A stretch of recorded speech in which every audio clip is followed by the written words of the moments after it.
এবং বিএনপির জন্মের পর থেকে রাজশাহী মহানগর সহ রাজশাহী জেলাতে কখনোই ধানের শীষ পরাজয় বরণ করেনি।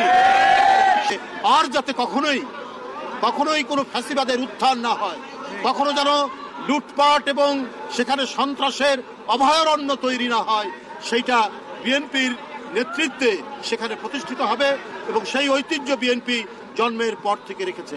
আমরা আজকে দেখছেন, হ্যাঁ, রাষ্ট্রীয়ভাবে গুম খুন নেই, রাষ্ট্রের সাথে জড়িত নয়, কিন্তু সমাজে সন্ত্রাসীরা তারা দাপিয়ে বেড়াচ্ছে। সমাজের মধ্যে বিভিন্ন ক্ষেত্রে খুনের সংখ্যা বাড়ছে। এই যে যুবদল নেতা কিবরিয়াকে মিরপুরে হত্যা করা হলো, কেন হচ্ছে? তাহলে আজকে যারা খুনি, আজকে যারা সমাজ বিরোধী, আজকে যারা সন্ত্রাসী, এদেরকে দমন করার জন্য সরকারের তেমন একটা প্রচেষ্টা বা উদ্যোগ নেই।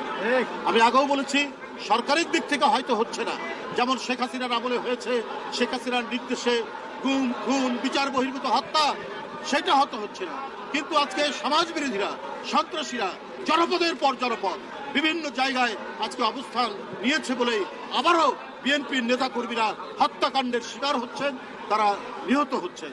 এটা হতে পারে না।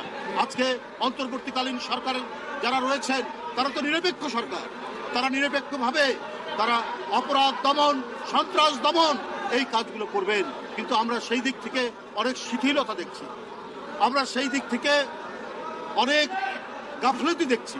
এইটা তো হতে পারে না। আর একটি সরকার কখনোই দক্ষ না হলে, আজকে দেখুন গতকাল যে ভয়াবহ ভূমিকম্প, সেই ভয়াবহ ভূমিকম্পের একটু ভয়াবহতা ছিল রিক্টার স্কেলে সামান্য, কিন্তু তাতেই ঢাকা শহরের যে ভয়াবহতা আমরা দেখেছি, এখন পর্যন্ত 10 জন মারা গেছে। কারণ যে সরকার 16-17 বছর ছিল, মানুষের জীবনের সুরক্ষা নিরাপত্তার ব্যবস্থা করেননি। অনুমোদন ছাড়াই রাজুকের প্রায় 95% ভবন তৈরি হয়। কি করে? কারণ এখানে দুর্নীতি আছে, এখানে দুর্নীতি ছিল। এইখানে যারা আপনার সেই 15-16 বছর ক্ষমতাসীন ছিলেন, তারা আপনার এই সমস্ত অনুমোদন ছাড়াই এই ভবনগুলি তৈরি করেছে। আজকে গোটা মহানগরী অত্যন্ত ঝুঁকির মুখে, অত্যন্ত বিপদের মুখে।